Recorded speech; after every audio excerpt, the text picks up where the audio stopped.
Welcome back to the SEC tournament. We are still probably mainly in the first inning. We saw it in display in the first inning when she stole a bag there. She leads the team in stolen bases and is by far their fastest player. But it hasn't always been that way. When she first got to Georgia, the metric they used clocked her at about 18 miles an hour. She felt like there was a lot more left in the tank. So over the summer, she decided to stay in Athens and specifically train this speed. She's now clocked at 21 miles an hour, and she feels like she's bearing the fruits of that labor, having doubled her stolen base output from a year ago. And another steal in that first inning, Taylor, and took an extra base on the fielder's choice. So we saw the speed play out right away, which has been such a strength for Georgia this year. Willie Backus fires a strike to Hallie Mitchell. Also, you hit a ball anywhere near Dallas Goodnight center field, she's probably going to go get it. One of the best defensive outfielders in the country.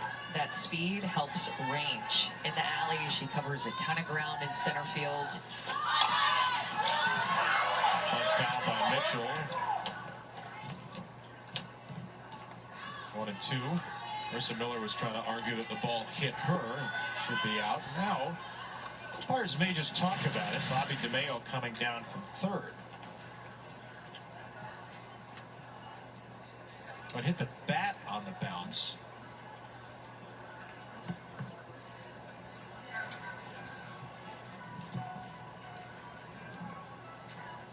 Hit the bat, and Mitchell was still in the box. So it should just be strike two. We'll see what the umpiring crew comes up with. Yeah, I was going to say the outcome, to me, it would seem like it would be the same, whether it was a foul ball or hit or bat like we saw in the box.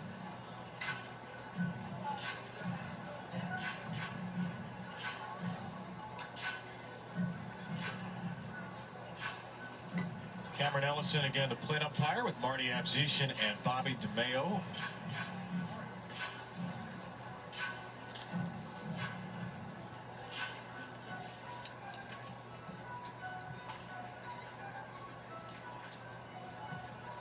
Okay. Now, Rachel Lawson is the only coach getting explanation here. And we're going to get a challenge. Ruling on the field was the bat was discarded by the batter and hit the ball while over fair territory. The ruling is the batter is out. Kentucky is challenging that ruling. The previous play is under further review. He said discarded the bat, but when the ball hit the bat, it was still in discarded. her hand. So I think that's what they're going to take a look at. So it bounces up and hits her barrel with her hand still on it.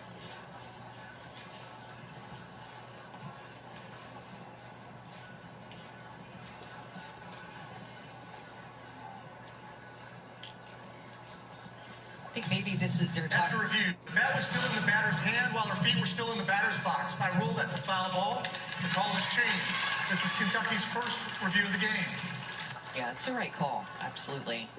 I appreciate the clarity from Marty. Oh, me too. The clarity is everything when it comes to these reviews. That's a very unusual play, but the bat was still connected to the bat. All right.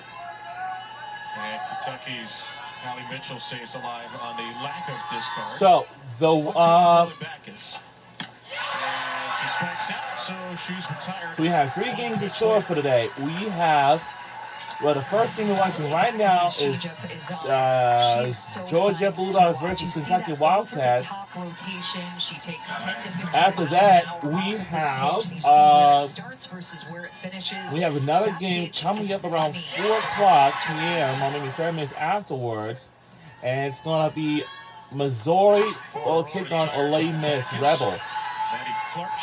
After that, in our last game, it's going to be second Oregon State Auburn versus Alabama. This is going to be the rematch of the Iron Bowl. Oh boy, it's a rivalry game. Auburn-Alabama game. That's a big one too. at the belt and Wow. down in. But maybe it will be a big game. Maybe Georgia versus It Alabama. has to do But change up so that our hitters state is just don't not sit on that far pitch, and that's from a curveball Florida, at a pretty decent Kentucky, location. But that's what Tony South Baldwin said Carolina, to us, is that a lot of it has to do with California, and the location, Alabama. so that changeup can get set But up. They don't just sit Louisiana on the is changeup further all day. away. So he wants that curveball In to be a Texas, little bit tighter into the righties to be able to use her changeup like that. that is further away. So curveball, belt tied And in, got it. changeup blown away. That's the perfect sequence. I'm going to tell you this. And she's able to throw that pitch through the zone, and she can locate it right there on the top of the plate to her catcher, Marissa Miller, who does a good job of blocking that, keeping it in front, and giving Lily Backus the confidence that she can throw that pitch in the dirt, and she's going to stop it. Off-speed start to Cassie Reisner for ball one. After back-to-back strikeouts on the changeup. 128 strikeouts on the year for Lily Backus on 130 innings.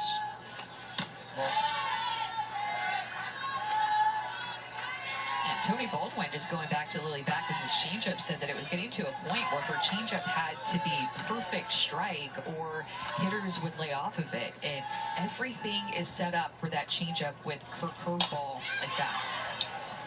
Right center field, easily tracked down by Goodnight. A couple of strikeouts and a 1-2-3 second for Lily Backus. We'll be right back. The voice inside your head